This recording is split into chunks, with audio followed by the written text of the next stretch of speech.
Hola, ¿qué tal? Muy buen día, espero que estén teniendo. A continuación les voy a presentar lo que es el experimento que realicé para la validación de mi tesis de licenciatura. En este caso, el tema que desarrollé a lo largo de este trabajo fue un sistema de control de movimiento que está basado en un perfil parabólico de velocidad. Todo esto implementado en un FPGA por su versatilidad y por su velocidad y la forma en la que puede trabajar además pues en paralelo. Entonces, para esto, el objetivo de este video son tres básicamente, tres objetivos. El primero es explicar de qué manera funciona la interfaz gráfica, paso a paso, y cómo es que el usuario puede interactuar con todo el sistema a través de una pantalla, de una interfaz desarrollada en MATLAB. El segundo objetivo es comparar el comportamiento de los perfiles de velocidad con respecto al controlador. En este caso, cabe mencionar que en el sistema propuesto, el perfil de velocidad es la entrada de un controlador proporcional, y de este controlador obtenemos una respuesta al final que se aterriza en un driver de corriente que pues precisamente posiciona a nuestro motor.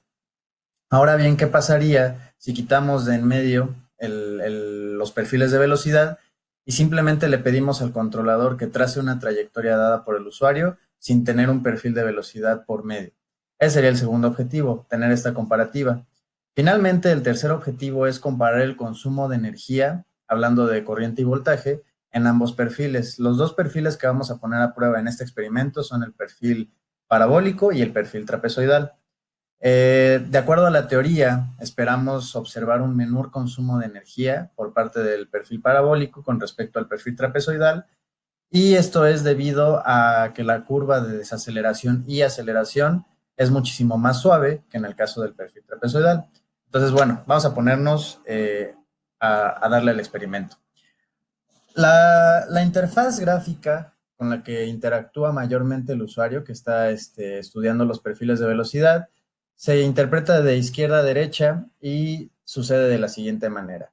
Como pueden observar, aquí en la parte izquierda tenemos los diferentes perfiles de velocidad que podemos simular en esta plataforma. Si se dan cuenta, al yo presionar encima de cada uno de estos perfiles, las gráficas que están hasta la derecha empiezan a cambiar. Las gráficas de arriba hacia abajo representan primero la posición, después la velocidad y finalmente la aceleración. En este caso podemos observar que si, por ejemplo, posicionamos el perfil triangular, de este lado del lado derecho me muestra la gráfica de cada una de estas. Hay tres parámetros principales que el usuario puede variar en esta interfaz. El primero de ellos es el tiempo de muestreo, el tiempo con el cual el sistema va a estar capturando cada uno de nuestros valores, y podemos observar que si, por ejemplo, la unidad por default es milisegundo. Yo, por ejemplo, digo, necesito que mi tiempo de muestreo sea, pues ahora sí que un poco más grande, vamos a subirlo a un segundo. Podemos observar cómo las gráficas ya no tienen tanta fidelidad, y esto es debido a que el método para nosotros calcular las gráficas y calcular precisamente también los coeficientes que recibe nuestro sistema es una integración rectangular. Y es bien sabido que una integración rectangular parte de un método numérico, y un método numérico, mientras más iteraciones pueda realizar, pues más fidelidad va a tener la función que nos entrega al final, ¿no? Entonces aquí lo que es conveniente es dejar a nuestro tiempo de muestreo como un milisegundo, y observamos cómo es que se modifica la calidad de nuestras gráficas. Ahora bien, también es conveniente tomar en cuenta la velocidad máxima. ¿La velocidad máxima de qué? La velocidad máxima de nuestro motor. La velocidad máxima que podemos alcanzar debido a las especificaciones del motor. No podemos ir más allá, y también es conveniente no quedarnos muy abajo. Ahora, la unidad por default en la que está dado esta velocidad es en cuentas por milisegundo. Si nosotros quisiésemos modificar la velocidad máxima de nuestro motor, pero no conocemos su velocidad en cuentas por milisegundo, esto con referente a nuestro encoder que entrega cuentas, lo que podemos hacer es entrar a esta parte de la interfaz en donde podemos hacer una conversión de datos. Aquí en Data Conversion se nos despliega otra interfaz en la cual nosotros podemos definir la variable que queremos convertir, ¿no? En este caso, posición angular o velocidad angular. Digamos que nosotros conocemos la velocidad máxima de nuestro motor dada en revoluciones por minuto.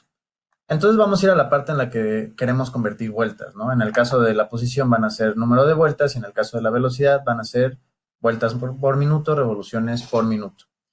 Entonces aquí decimos, no sé, si quisiéramos, por ejemplo, que nuestro motor diera 20 vueltas y queremos saber eso cuánto representa en cuentas, aquí podemos ver que son 168,000. ¿Por qué son 168,000 cuentas?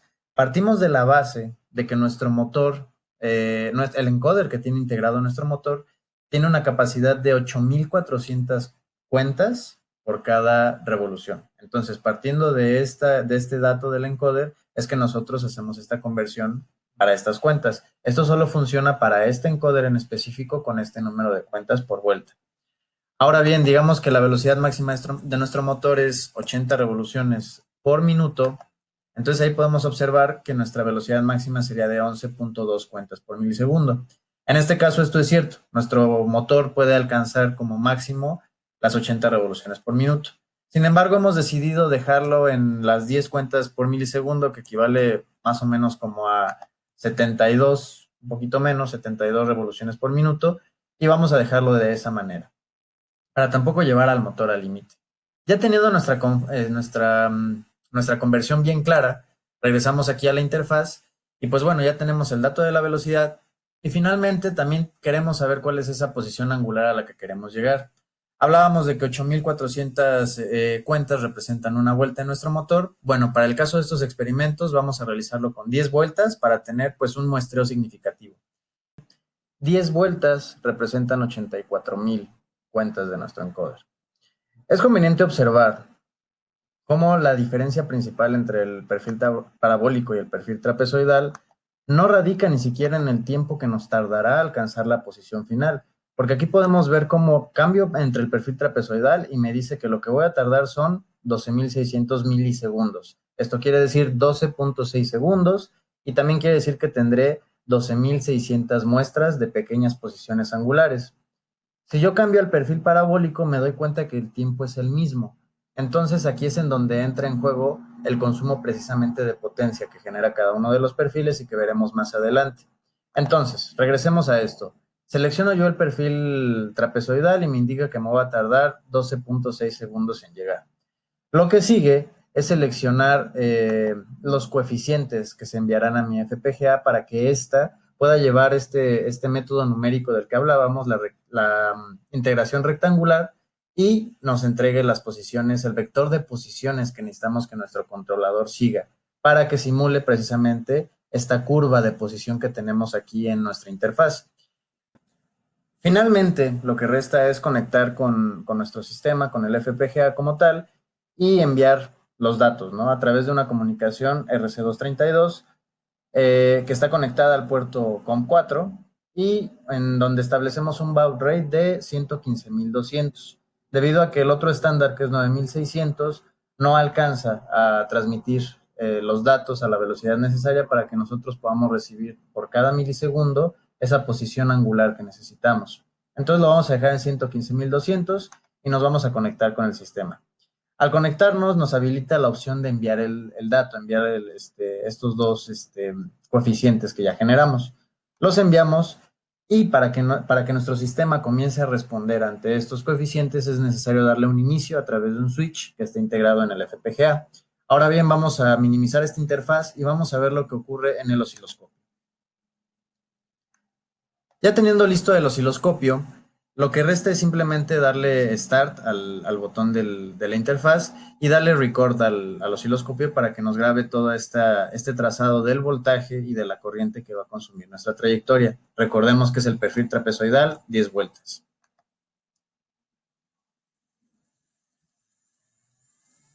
Ahí observamos cómo está trazando la trayectoria. La línea amarilla representa la corriente y la línea azul representa el voltaje. Una vez terminada la trayectoria en cuanto al voltaje y la corriente, nosotros podemos exportar estos datos a manera de análisis posterior, en donde incluso podemos calcular pues, la potencia consumida durante toda esta trayectoria. Y pues bueno, es conveniente también aclarar que estas dos gráficas, si bien están en el mismo espacio de tiempo, tienen una escala diferente. La corriente que está representada por la línea amarilla, podemos observar su escala en color amarillo, y en donde lo máximo que consume podemos observar está alrededor de los 450 miliamperes. Sin embargo, la escala de color azul que representa el voltaje, bueno, esta gráfica sí alcanza más o menos unos 12 volts. Muy bien, es momento de que pasemos ahora al experimento con el perfil parabólico. Muy bien, habiendo ya regresado otra vez a nuestra interfaz gráfica de usuario, vamos a cambiar hacia el perfil parabólico, vamos a seleccionar esta opción y lo único que tenemos que hacer para modificar nuestra salida de los coeficientes es volver a correr el modelo y en esta ocasión ya tenemos nuevos datos que enviaremos al FPGA y lo único que tenemos que hacer es volverlos a enviar. Pasamos nuevamente a la pantalla de nuestro osciloscopio. Vamos a reiniciarlo para que limpiemos la pantalla completamente y vamos a observar la trayectoria. En este caso otra vez le voy a dar record, mismo procedimiento y vamos a iniciar la trayectoria.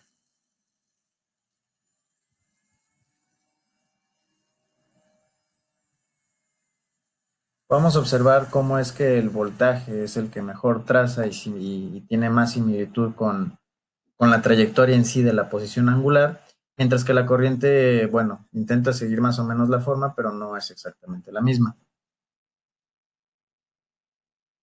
Vamos a pasar finalmente ahora con el experimento de el controlador sin la entrada de ningún perfil de velocidad, ni el parabólico ni el trapezoidal, y vamos a ver cómo es que se comporta el voltaje y la corriente en este caso. Para este último experimento en el que observaremos al controlador actuando totalmente sin la salida de un perfil de velocidad ni parabólico ni trapezoidal, es conveniente mencionar que esto ya no es manipulado mediante la interfaz, ya no se pueden setear valores. Y yo establecí en la descripción de hardware del FPGA por default tres pruebas diferentes, 5 vueltas, 10 vueltas y 15 vueltas para este experimento en específico. Y lo único que hay que hacer es a través del FPGA, a través de los interruptores que ahorita aparecen en pantalla, establecer que voy a hacer la prueba para 10 vueltas, nada más, y dar start. Sería lo único. Dado que la salida está multiplexada, en donde yo puedo cambiar entre la salida del parabólico, trapezoidal, o el controlador para 5, 10 o 15 vueltas sin perfiles. Entonces aquí lo único que resta es darle start al experimento y ver lo que sucede.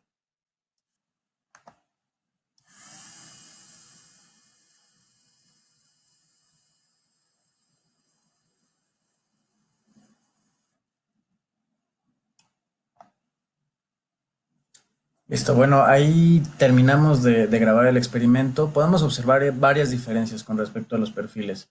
En este caso, por ejemplo, el voltaje desde un primer momento busca alcanzar su máximo, que es en este caso los 12 volts, así como la corriente. Una vez ya alcanzado este máximo voltaje, se mantiene estable y podemos observar que en este caso la corriente también, después de este tope, tiende a bajar y mantenerse por debajo de los 300 miliamperes más o menos, se mantiene constante y de hecho inferior a la consumida en los otros perfiles. Sin embargo, bueno, el voltaje se mantiene por encima de lo que consumen los otros perfiles. Al final también podemos observar en el experimento cómo es que el motor alcanza la posición final, sí, pero no alcanza a frenar a tiempo, no tiene una curva de desaceleración y por ende se pasa de la posición deseada y luego tiene que regresar y provoca una oscilación al final, ¿no? Un sobrepaso pues indeseable. Finalmente, pues bueno, esta es la observación ya con el controlador sin perfiles conectados. Ya el análisis más detallado, el análisis cuantitativo, está desarrollado ya en el trabajo como tal, en la tesis. Sin embargo, bueno, puedo adelantar que con lo que respecta a la calidad en el seguimiento de la posición de los perfiles de velocidad, fue satisfactoria. Tuvo un error promedio inferior al 5%, lo cual es bastante bueno. Y por la parte del consumo de energía, el perfil parabólico de velocidad consumió un 18% menos de potencia promedio con respecto al perfil trapezoidal. También es un resultado que habíamos abordado en la teoría y que, bueno, ahora podemos comprobar en la práctica. Sin más por el momento, este sería pues el final del video. Agradezco pues su atención y cualquier duda, aclaración estoy al pendiente y además en el documento de la tesis, bueno, viene ahí más especificado los resultados que aquí se muestran. Gracias.